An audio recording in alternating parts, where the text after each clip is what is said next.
Salam uşaqlar. Bugün qəbul tipli suallara baxacağıq. 30 dənə sualdır ümumi şəkildə.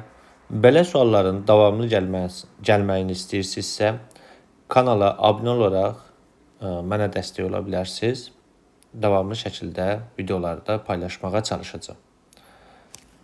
Baxaq sualların izahına. Birinci. Deyir ki, ABCDKM trayektoriyası üzrə hərəkət edərək A nöqtəsindən M nöqtəsinə gələn maddi nöqtənin getdiyi yol onun yer dəyişməsi modulundan neçə dəfə çoxdur. Bilirik ki, cismin hərəkət zamanı cızdığı trayektoriya gedilən yolu verir bizə. Bu cisim A'dan başlayır, bu şəkildə M nöqtəsinə gəlir. Yəni hərəkət zamanı cızdığı trayektoriyanın uzunluğu gedilən yola bərabərdir. Onda yolumuz L bərabərdir. A'dan B'yə 9, B'dən C'yə 4, C'dən D'yə 5, D'dən K'ya 2 metr, K'dan da M'ə 4 metrdir. Onda 9 üstəgələk 4, üstəgələk 5, üstəgələk 2, üstəgələk 4 olacaq 24 metr. Gedilən yol 24 metrdir. Yer dəyişmə nədir bəs? Başlanğıcla son nöqtəni birləşdirən istiqamətlənmiş düz xətt parçası bizə yer dəyişməni verir. Bax, bu yer dəyişmədir. Vektorial cəmiyyətdir. İndi BC bizə 4 veriblər. DK-da 2 veriblər. Onda buradan bura qədər olan məsafə neçə olacaq? 6 metr olacaq. Deməli, yer dəyişməmiz neçə oldu? 6 metr. Yer dəyişməni də tapdıq ki, 6 metrdir. Neçə dəfə çox olduğunu deyirsə, L-i böləcək S-ə. Yəni 24 bölək 6 o da olacaq 4. Cavab C variantı.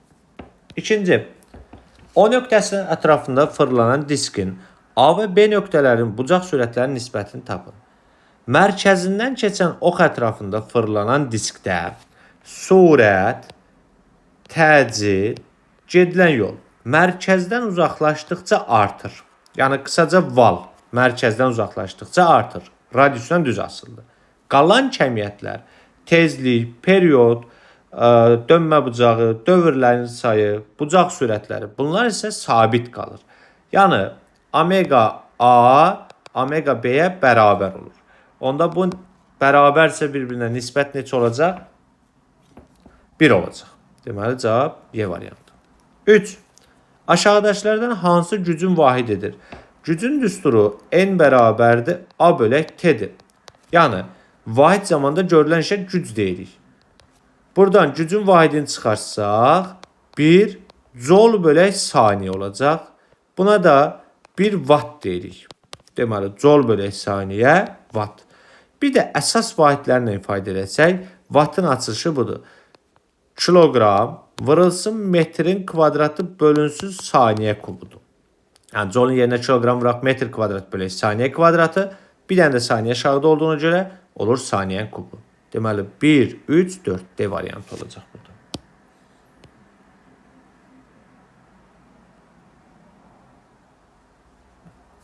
4.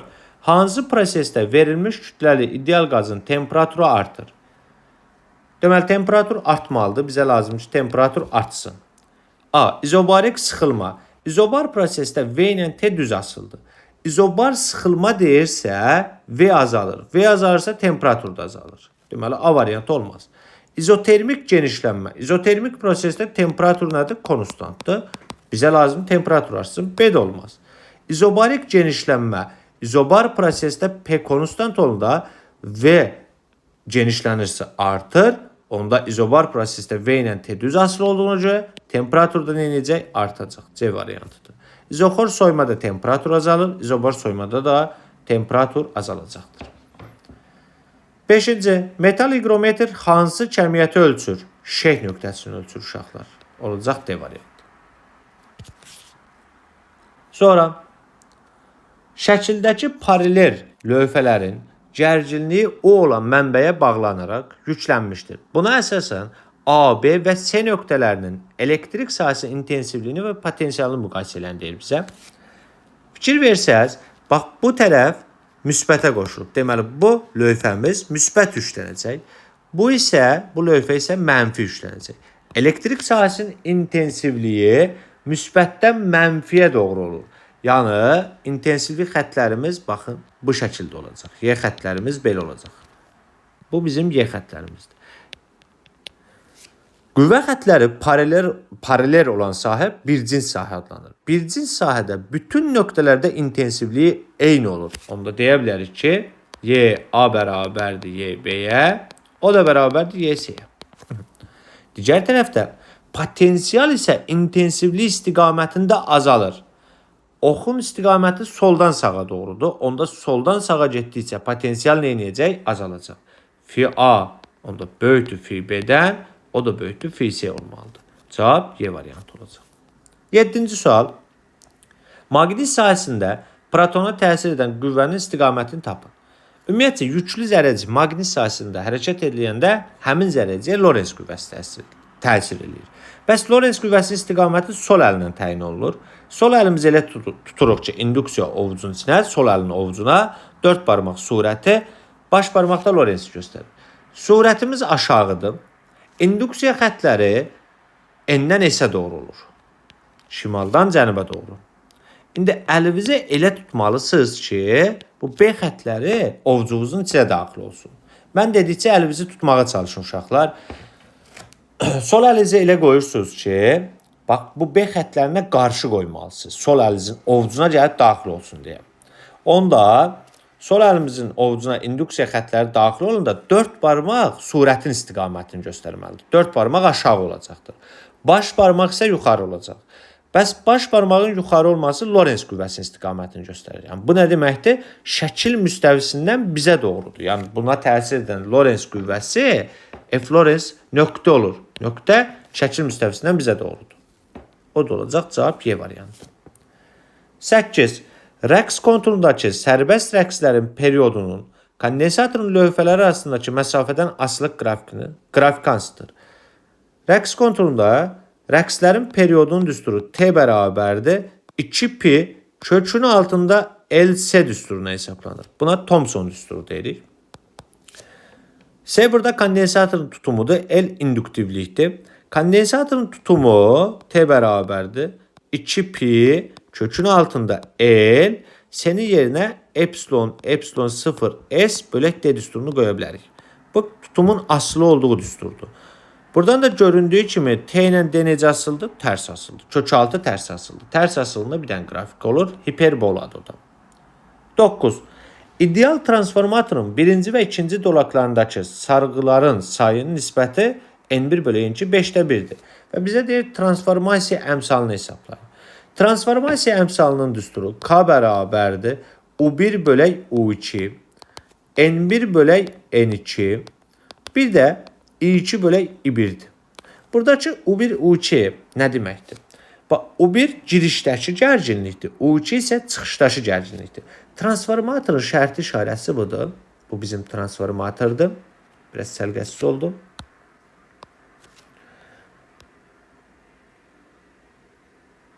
Belə.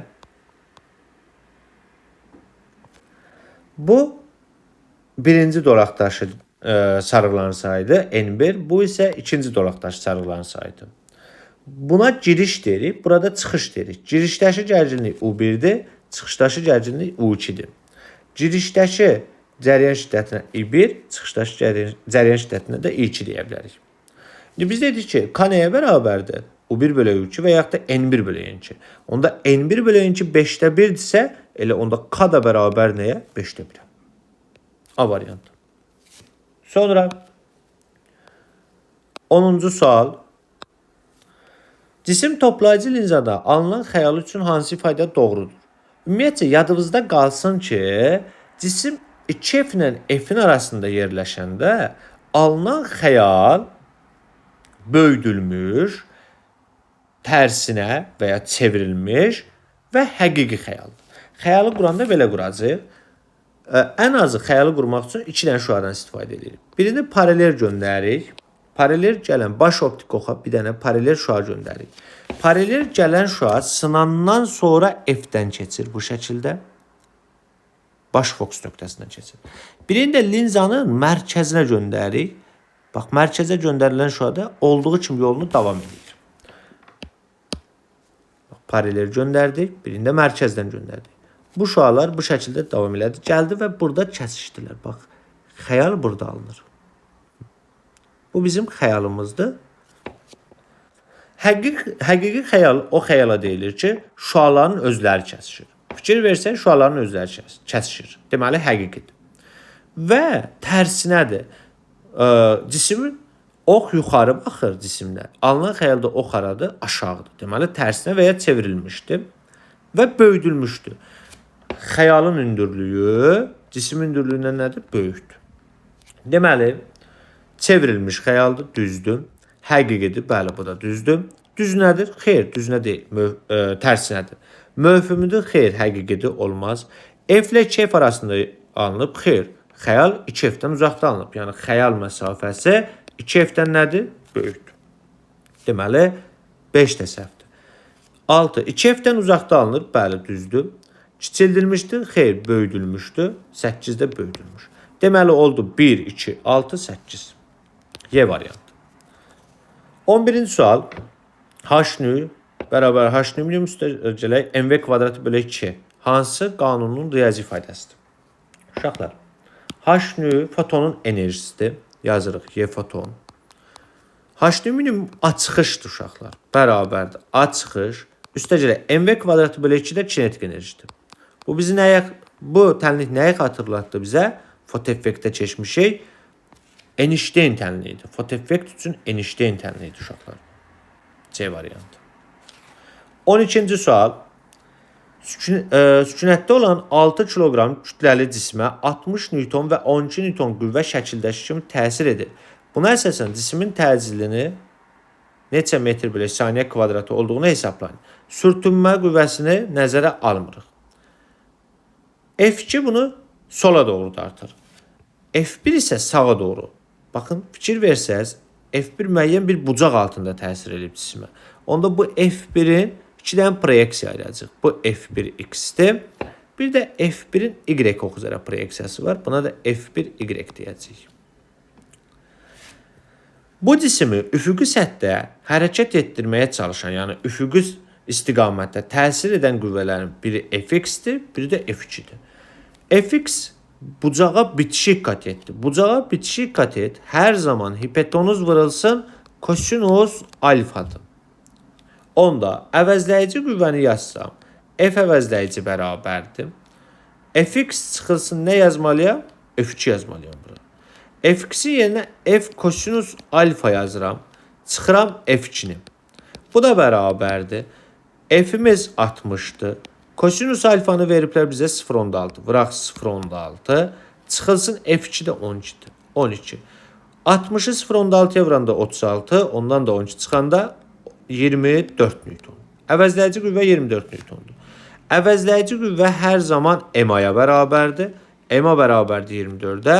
A da bərabərdir. 24 bölünsün M. M'imiz neçə kiloqramdır? 6 oldu. 4 metr bölü saniyə kvadratı. Cavab C variantı olacaq. 13-cü sual. 20 metr hündürlükdən şaquli aşağı istiqamətdə atılan cisim yerə neçə metr bölü saniyə sürətlə dəyər? Ümumiyyətcə, şaquli aşağı atılan cisimin son sürətin düsturu budur. V bərabər 2 düsturumuz var. V0 plus JT'dir. Bir də V bərabərdir. Kökün altında V0 kvadratı bölü 2JH-dır. Bu uşaqlar, belə deyək, bərabər yeniləşən hərəkətin düsturlarıdır. Sadəcə A-nın yerinə J qoyuruq, S-in yerinə də H qoyuruq. Deməli, H-ı verib bizə, onda bu aşağıdakı düsturuna geçəcəm. Kökün altında V0-ımız 15'dir, 15'in kvadratı. Üstə gələk 2 vuraq 10, vuraq 20. Dəqiqə, bu yerləşmədi bura. Vuraq 20. 15'in kvadratı eləyir 225. 2 ona vururuq 20. 20'yi də 20'ye vuranda 400. 400'ün də üstünə 225 gəlsək, kök altda 625. Buradan da çıxacaq 25. Deməli, cisim yerə 25 metr bölü saniyə sürətlə nə edəcək? Dəyəcək. 14. Sükunətdəki 5 kiloqramlıq cisimə şəkildəki kimi 60 Newton qüvvə təsir edir. Deməli, Cisim 4 metr saniye kvadrat təcili 4 metr bölü saniye kvadrat olduğuna görə onun səthlə arasındakı sürtünmə əmsalını tapın. Sürtünmə qüvvəsi cisimi bu istiqamətdə təsir edəcək. Efesimiz və cismin təcili də bu istiqamətdədir. A. Buradan əvəzləyici qüvvəni yazsaq, F əvəzləyici bərabərdir. F dartı çıxılsın, Fs yazacağım bura mən. Əvəzləyici hər zaman MA-ya bərabərdir. F dartını veriblər 60. Fs. Çıxaq Fs. Buradan Fs'i sola doğru keçirdəcəm. Fs bərabərdir 60. MA-nı da keçirdirik sağa. M-imiz 5, A-mız da 4. Çıxaq. 5 vıraq 4. Olacaq 40 Newton. Sürtünmə qüvvəmiz deməli 40 Newton-uymuş. Bəs sürtünmə qüvvəsi nəyə bərabərdir? Müyü mg, o da 40-dır. Buradan müyünü tapsaq, 40 bölünsün, mg yazacaq. M-imiz 5, j-imiz də 10-dur. 5 vuraq 10. Bu deyilir 40 bölü 50. Sıfırları atırıq. 5'də 4, o da 0,8. B variantı.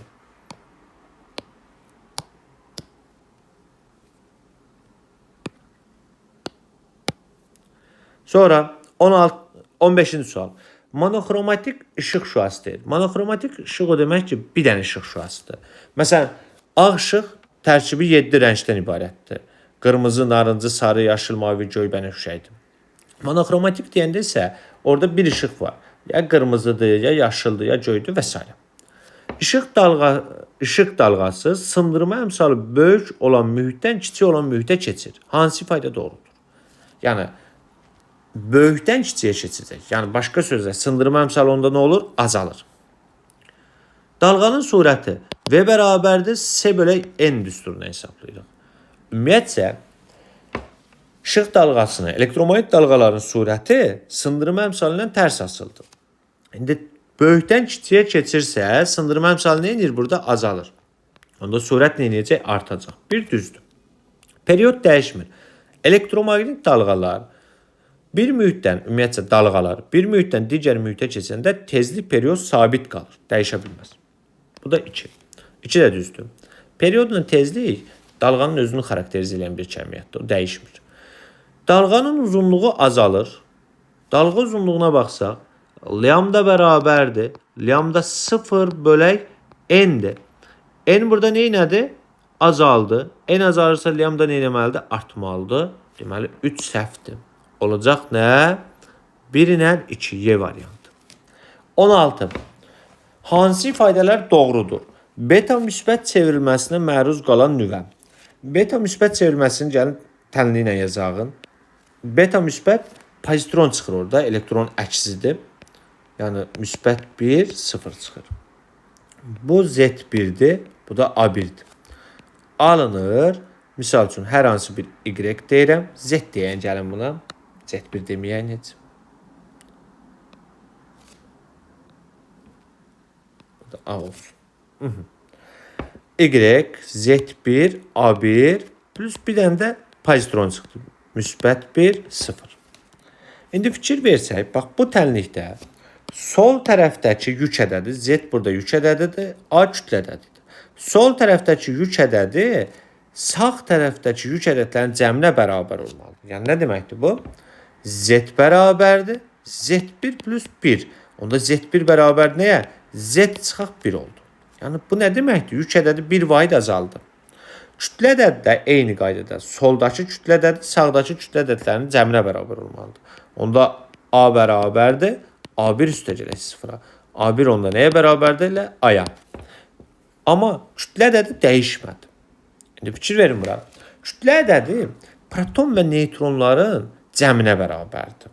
Bax, kütlə ədədi N proton üstəcək N neytrondur. Bax, bu cəminə bərabərdir. Yük ədədi bir vahid azalır, amma kütlə ədədi dəyişmir. Bu necə ola bilər? Deməli, bax, belə bir nüvə təsəvvür eləyən uşaqlar. Bax, bu nüvəmizdir. Burada misal üçün 2 dənə protonumuz var. 2 dənə də neytronumuz var. Kütlə ədədi onda neçədir? 4-dür.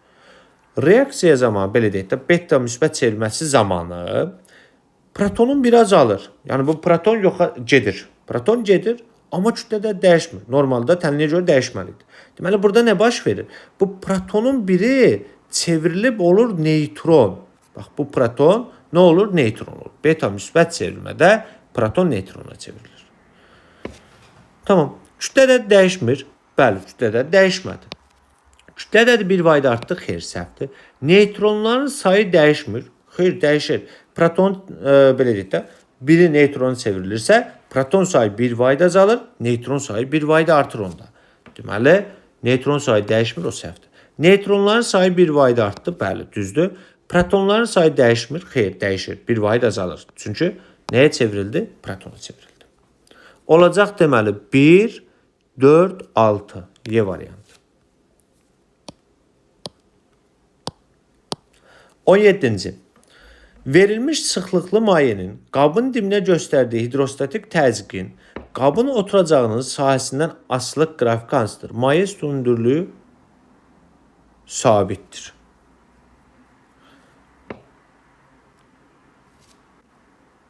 Deməli, P bərabər nəyə? Rho maye, J, H düsturunu hesablayırıq. Maye üstünlüyü sabitdir. Oturacağın sahəsini artırırıq.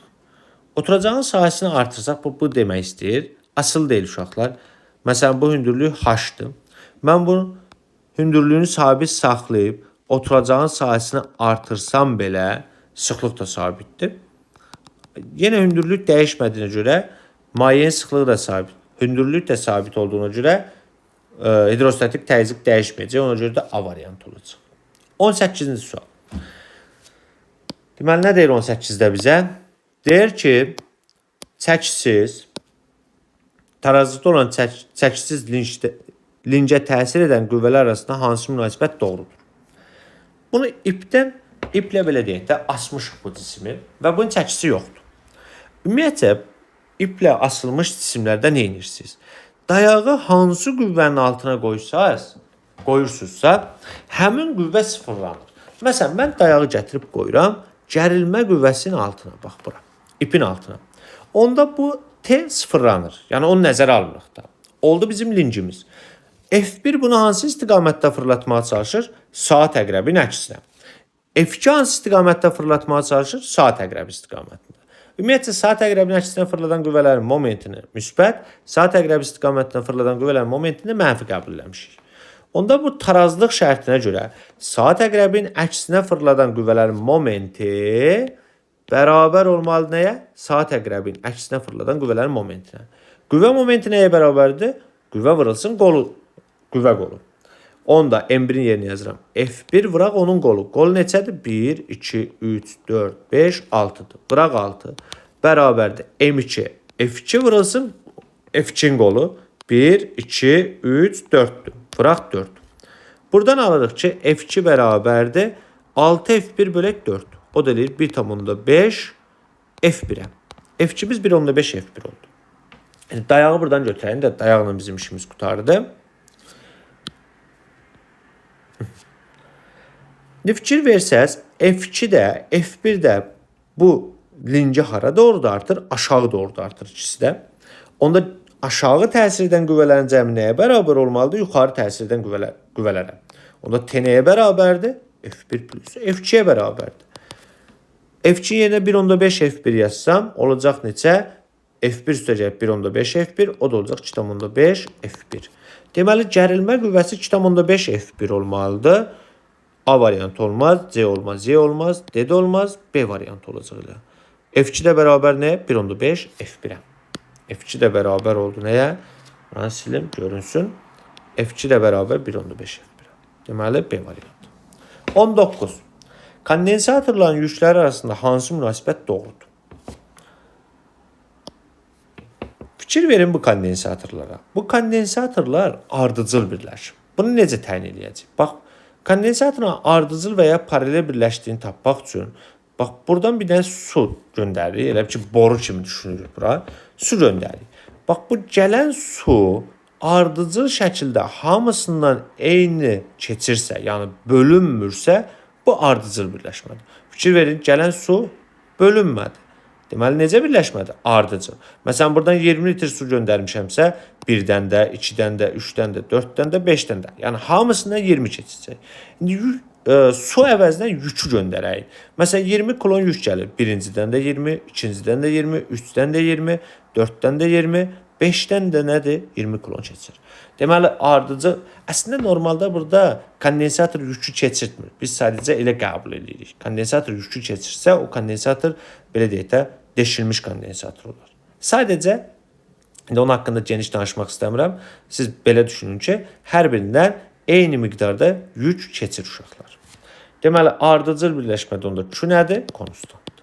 Yəni hamısı bir-birinə nə olacaq? Bərabər olacaq. O da Y variantıdır. Sonra 20-ci sual. 20-ci sual bizə nə deyir? X bərabərdir 10 sinus 4 pi t qanunları harmonik rəqs edən maddi nöqtənin 5 saniyə ərzində neçə metr yol getdiyini tap. Gəlin burada bir dənə yer açağın. Rəqsi hərəkətlərdə cismin getdiyi yol, bax bir periodda cisim 4xm qədər yol gedir. Bir periodda 4xm qədər yol gedir. Bax belə düşünə bilərsiniz. Tutaq ki, buradan bir dənə riyazi rəqqas asmışam. Cisim A nöqtəsindən hərəkətə başlayır. Bir period nədir? Cismin başladığı nöqtəyə gəlməsi deməkdir. A-dan məsələn C-yə gəlir. Buradan bura qədər olan məsafə 1xm-dir. C-dən tutaq ki, B-yə gəlir. Burada 1xm-dir. xm, xm. Sonra B-dən C-yə gəlir. Bir dənə xm burada getdi. Bir də C-dən A-ya gəldi. 1xm də burada getdi. Bax, başladığı nöqtəyə gəldi mi? Bir tam dövr oldu. Bir tam rəqs oldu. Bir tam rəqsdə neçə xm getdi? 4xm getdi. İndi bir rəqsdə 4xm gedirsə, iki rəqsdə 2-yə vuracaq, 3-də 3-ə vuracaq, n-dən rəqsdə də n-ə vuracaq buranı. Deməli uşaqlar, xm-imiz 10-dur.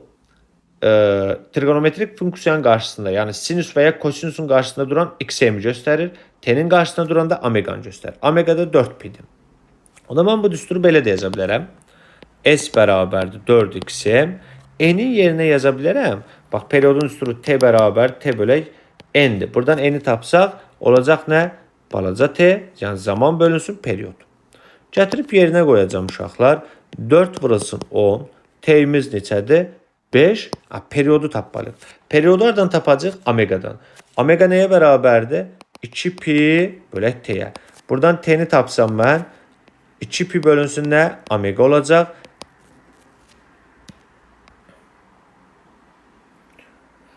Deməli, T bərabərdir onda 2pi bölünsün. Omeqamızda neçədir? 4pidir. Bölək 4pi.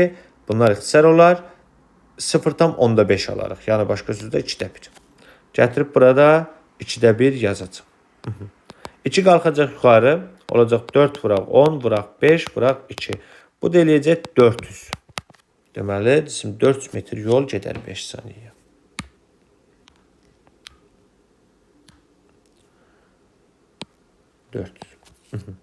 Sonra aşağıdakılardan hansı vektorial cəmiyyətdir? Qüvvə vektorial cəmiyyətdir, zaman skalyar, yer dəyişmə vektorialdır, sıxlıq skalyar cəmiyyətdir, elektrik sahəsinin intensivliyi o da vektorialdır. 1, 3, 5. Y variantı olacaq cavab. Sonra 22.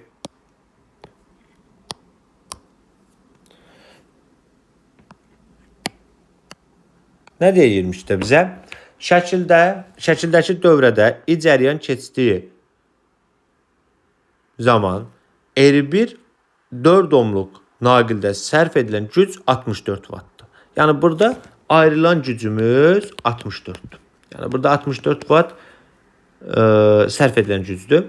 Bizdən soruşur ki, R2 naqildə 2 saniyə ərzində ayrılan istilik miqdarını tapın. Ayrılan istilik miqdarının düsturu Joule-Lenz qanununa görə ardıcıl birləşib i kvadratı R-T-dir. R-i bilirəm, T-yi bilirəm. Mənə lazımdır burada i. Bəs i-ni hardan tapacam? Bax bu düsturdan. Birincidən ayrılan gücə görə. Yəni bu P-yi verir bax bizə. P bərabər nəyə? I kvadratı R-dir. Buradan i-ni tapsam i bərabər kök altında. P bölək nə olar? R olar. P-imiz 64-dür. 64-ü bölərəm neçəyə? 4-ə. Bu da olar 16. 16-dan da neçə çıxacaq? 4 ohm. Daha doğrusu 16-dan da 4 amper. Cərəyan şiddəti 4 amper. Gətirib burada yerinə qoysaq, o da bərabərdir. 4-ün kvadratı 16. Cərəyan şiddətini 4 tapmışıq. R'imiz 5, T'imiz də 2-dir. Bu da eləcək 160. Deməli, B variantı olacaq. Düz yazdıq mı? 16 5'ə vurduq 80, 80'də 2'ə vurduq 160. Bəli. Oldu nə? B variantı. Sileyin. B variantı. Sonra 23-cü sual. Verilmiş kütləli ideal qazın təzyiqinin temperaturdan asılı qrafikinə əsasən qazın həcmini tapın. İdeal qazın hal tənliyini yazsaq buradan PV bərabər nü RT-dir. Buradan V-ni tapsaq P bölünsün nədir? Daha doğrusu P bölünsün yox. Nü RT bölünsün nə olacaq? P. Bunu yaza bilərik. İndi fikir versəz bura. Bax, bura bizə nəyi verir? P-ni verir. Bu P-dir. Bura nəyi verəcək? Bəs T-ni verəcəkdir. Bax, bu da T-dir. P-ni olduğu kimi sürüşdürüb gətirib qoyuram bura. Bu P-dir. Və bizim düsturumuz nə oldu? Nü R T bölək P-dir. Nü R T bölək P. Bax, bu T bölək P. Nəyi göstərir bizə? Bitişik katetin qarşıdakı katet olan nisbətdə T bitişik katetdir, P qarşıdakı katetdir. Bitişiyin qarşıdakı katet olan nisbəti bizə nəyi verəcək? Kotangens alfa. Onda olacaq nə? Nüer kotangens alfa. Cavabımız olur onda C variantı. Da belə. Sonra 24-cü suala baxaq. Deyir ki, metal rezistoru və termistoru qızdırsaq, rezistoru və termistoru qızdırırıq. Hər ikisinin temperaturunu nə edirəm? Artırıram. Hər ikisini qızdırıram. Temperaturu artırırıq. Belə düşək.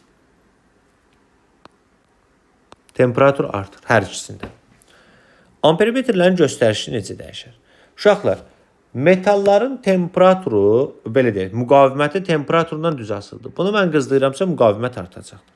Yarım keçiricilərin müqaviməti isə temperaturundan tərs asılıdır. Termistor yarım keçirici cihazdır. Termistoru qızdırıramsa müqaviməti azalır. Paralel birləşib, təbii ki, U sabitdir, veriblər özləri də. Onda I1 üçün yazsam, I1 bərabərdir U bölək R yazacağım. Yəni rezistorun müqaviməti. Rezistoru qızdıranda müqavimət neynədir? Artdı. Onda cəryan şiddəti neynəyəcək? Azalacaq. I1 azalır. I2 üçün də yazsam yazacağım. U bölək R termistor.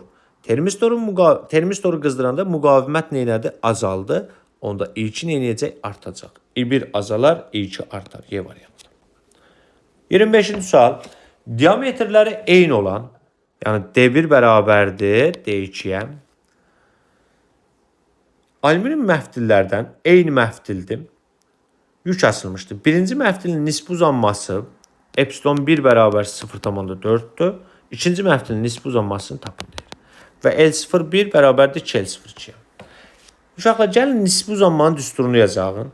Ümumiyyətcə, F nəyə bərabərdir? Sigma S. Sigma mexaniki gərginlikdir. S də en kəskin sahəsidir. Sigma yerinə yaza bilərəm. Epsilon Y S. Buradan epsilon tapsam, F bölünsün nə olacaq? Y vurulsun S olacaq. Y burada Young moduldur. S en kəskin sahəsi. F isə qüvvədir. Buna aşağı doğru dartan mg ağırlıq qüvvəsidir. Buna aşağı doğru dartan 2 mg'dir. Uşaqlar, ikisi də alüminium məftil olduğuna görə Y1 bərabər nəyə? Y2 deyə bilərik. Yəni Young modulları eynidir. Young modulu materialın növünü xarakterizə edən kəmiyyətdir. Onda bu düsturu belə yaza bilərəm mən. Mg Y, S-in də yerinə pi-d kvadratı bölək 4 yazırıq sahə yerinə. Diametrindən ifadə edirəm. Burada 4 qalxır. Baxın bura. D-lər eyni. Young modulları eynidir. Bir dənə burada fərqlənən nədir? Kütlədir. Və nisbi uzanma L0-dan asılı deyil. Tamam. Onda uşaqlar, nisbi uzanma M-lə düz asılıdır. Birincinin nisbi uzanması 0,4'dür. 2'yi soruşur bizdən, bax. Kütlə neçə dəfə artıb? 2 dəfə artmayıb. Onda nisbi uzanmada M-lə düz asılsa, nisbi uzanmada 2 dəfə artacaq. Neçə olacaq? 0,8. Yəni 0,4'ü burası 2. 26. Qablarda eyni növ qaz vardır. Kranı açdıqdan sonra qərarlaşmış təzyiq nə qədər olar? Qərarlaşmış təzyiqin düsturu budur. Teta bərabərdir. Teta bərabərdir. P1 V1 üstə gələk P2 V2 bölək V1 plus V2 düsturunu hesablayırıq. Yəni burada kranı açanda təzyiq harda çoxdursa, çoxdan aza doğru başlayır getməyə, ötürülməyə və o bərabərləşənə qədər. Həmin təzyiqə son təzyiq deyirik, qərarlaşmış təzyiq də deyirik ona. Və teta ilə işarələyirik. P1'imiz, bax buna birinci qab kimi düşünün, bu da ikinci qabdır. P1'imiz nə qədərdir? 1 vurulsun, V1'imiz də 4'dür. Üstə gəlsin. P2'miz 4, V2'miz də 2'dir. Vurulsun 2. V1'imiz 4, V2'miz də 2'dir. Burada 2 yazdım. 1'i 4'e vuranda 4, 4'ü 2'ye vuranda 8. Toplayanda 12, bu da 6. 4'ün üstüne 2 gəldi. Bu da elədir 2. Deməli cavab 2 olacaq. 2 Pascal. 27. Kütləsi M1 bərabər deyim. M2 bərabərdir 3M olan cisimlər yer səthindən müəyyən hündürlükdən H hündürlüyünə sərbəst buraxılır. Yəni sərbəst buraxılır, yəni başlanğıc sürətləri sıfırdır. Cisimlərin impulsları, surətləri və kinetik enerjilər arasında hansı münasibət doğrudur? Havanın müqavimət qüvvəsində nəzərə almır. Uşaqlar, ümumiyyətcə sərbəst düşən cismin son surətinin düsturu V bərabər kök altında, bax V bərabər JT-dir bir düsturumuz. Bir də budur. V bərabər kök altında 2JH-dır. İndi bizə H verib, ona görə mən ikinci düsturdan istifadə edirəm. H-la necə asıldır? Kökaltı düz asıldır. Kütlədən amma nədir? Asıl deyil. Baxıram ki, hər ikisi eyni hündürlükdən düşüb. Deməli, H-lar eynidir. Kütlədən də asıl deyil. Onda V1 nəyə bərabər olacaq? V2-yə bərabər olacaq. İmpulsu yazsam, P bərabərdir MV-dir. Sürətlər eynidir. İmpuls M-lə necə asıldır? Düz asıldır. İkinci cismin kütləsi birincidən 3 dəfə çoxdur. Onda ikinci cismin impulsu da birincidən 2 dəfə çox olacaq, 3 dəfə çox olacaqdır. P1. Kinetik enerjinin düsturu MV kvadratı bölə 2-dir. Kinetik enerjidə M ilə necə asıldı? Düz asıldı. Onda uşaqlar deyə bilərik ki, YK2 nədir? 3 YK1-ə bərabərdir. Cavabımız V1 V2-yə bərabər düzdür. P2 3 P1-ə bərabərdir. O da düzdür. YK2-də bərabərdir 3 YK1, o da 6. Deməli 2 3 6. Cavab olacaq 2 3 6. Sonra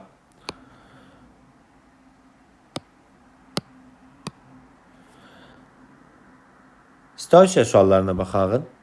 T bərabər 0 anında yan-yana olan K və L cisimlərinin surət, zaman qrafikləri verilmişdir. Yəni zamanın 0 anda bu iki cisimdə eyni yerdə olublar. Baxın, belə düşünün. Tutaq ki, bu X oxudum. Hər iki cisim, tutaq ki, bu K cisimimizdir uşaqlar. Bax, bu K cisimidir. Bu da L cisimidir. İkisi də eyni yerdə olub. K cisimi sükunət vəziyyətinə hərəkətə başlayıb, L cismi isə bərabər sürətlə hərəkət edib, 16 ilə başlayıb hərəkətə. K cismi isə başlanğıc sürəti 0-dır, bir A təcili hərəkətə başlayıb. Təcili tapsaq buradan, deməli 16 bölək 8 olacaq. Təcilin düsturu budur. V minus V0 bölək T-dir. Başlanğıc sürəti 0-dır, V0-ımız 0-dır. Son sürətimiz 8 saniyə sonra sürətimiz 16-dır. 16-yı da 8-ə bölündə 2 olur. Deməli, K cismi də 2 ilə başlayıb, 2 metr bölək saniyə kvadrat təcili ilə başlayıb hərəkətə. İndi bizə nə deyir? 8 saniyə ərzində K cisminin nə qədər yol gedər? Uşaqlar, VT qrafikində qrafikin altına qalan fiqurun sahəsi bizə gedilən yolu verir. Bax, K cismindən söhbət edirsə, bu düzbucaqlı üçbucağın sahəsini tapacağıq. Bəs düzbucaqlı üçbucağın sahəsi nəyə bərabərdir? Katetlərinin hasilinin yarısıdır. Bir katetimiz 8-dir, bir katetimiz də 16-dır. Onda yazacağıq ki, 8 vuraq 16 bölək 2 gedilən yolu budur. Bu da olacaq uşaqlar 64 metr. 29. 8 saniyə sonra bu cisimlər arasındakı məsafə neçə metr olar? Uşaqlar, cisimlər arasındakı məsafəni tapmaq üçün cisimlərin getdikləri yolların fərqini tapmalıyıq. K-nı bilirəm, nə qədər yol gedib? 64. Bəs L-i tapanda nə edəcəm? Bax, bunun hamısını hesablayacağım. Yəni düzbucaqlının sahəsini. Onda L cisimində getdiyi yol bu K-dır. SL bərabər nəyə? 8 vuraq 16-ya. Bu oldu 128 metr. Deyə bu cisimlər arasındakı məsafə nə qədərdir? Onda yazıram ki, SL çıxaq SK o da eləyir 128 çıxaq 64 oldu 64 metr. 30. Cisimlər neçə saniyə sonra görüşürlər? Görüşürlərsə onların getdikləri yollar nə olmalı? Belə deyək də, əslində görüşəndə cisimlərin son koordinatları bərabər olur.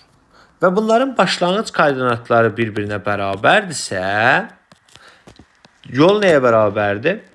Son koordinat çıxılsın, başlanğıc. Belədir. S bərabərdir, x1 çıxar, x0. Onsuz da bu x-lər nədir? Bərabərdir. Bunlar bərabərdirsə, deməli, son koordinatları eyni olursa, yer dəyişmələr də nə olacaq? Eyni olacaqdır. Onda yazacağım ki, S1 bərabər nəyə? S2-yə. Bəs S1 üçün nə yaza bilərəm? V vurulsun, T yazacağım. Təbii ki, S1 deməyən, gəlin buna SK deyən qarışmasın. SK, bu da SL olsun uşaqlar. Səlqəli yazağım bunu. Deməli, K cismin getdiyi yol bərabər olmalı nəyə? L cismin getdiyi yola. Bəs K cismi necə hərəkət edir? Təcillə hərəkət edir. Onda yazaram uşaqlar. Sükünət vəziyyətdən başlayıb. AT kvadratı bölə 2. L cismi bərabər sürətli. O da VT olacaq. Bu T'lərin biri, bax bu T'lərin biri ixtisar getdi. Buradan T'yi tapsam T bərabərdir 2V bölək A alaram. 2 vurulsun V'imiz. Təbii ki bu K cismi üçün keçərlidir. Bu da L cismidir. Bu L'in surətidir uşaqlar. Deməli T'yi tapanda dəqiqə. Aha T'yi tapdım 2VL bölək A oldu. Bu VL'dir. Bu da A kadvar. K cismi təcildir. 2 vurulsun L cismin sürəti 16. K cismin təcilini tapmışıq neçə uşaqlar? Təcil bayaq tapdıq.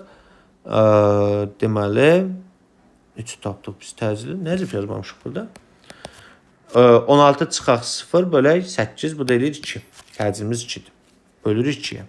Bunlar ixtisar gedir uşaqlar. Burada nə qalır? 16. 16 saniyə sonra bu cisimlər görüşəcək. Oldu. Bu qədər bugünkü sualımız. Gələn dərsdə sınaq 2-yə baxacağıq. Oldu. Sağ olun.